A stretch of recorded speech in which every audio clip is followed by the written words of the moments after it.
Hi friends, rented హౌస్లో అస్సలు ఉండొద్దండి. ఉన్నామనుకో కొన్ని పాజిటివ్ ఉంటాయి, కొన్ని నెగిటివ్ ఉంటాయి. నాకైతే పాజిటివ్ తగిలిందండి ప్రస్తుతానికి. ఎందుకంటే మా పక్కన వాళ్ళు ఖాళీ చేస్తున్నారు.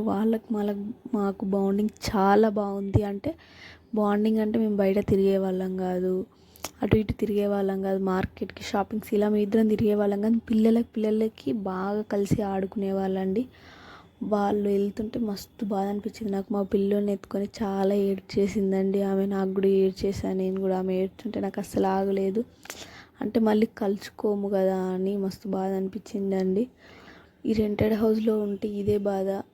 క్లోజ్ అయితే దూరం అయితే అసలు ఆ బాధ మనం భరించలేం కదండి. ఇవాళ అస్సలు నా మైండ్ పని చేయట్లేదు. వాళ్ళు పోయిన కానించి అసలు మాకు కూడా వెళ్ళిపోవాలనిపిస్తుంది. అలా ఉంది సిచ్యువేషను.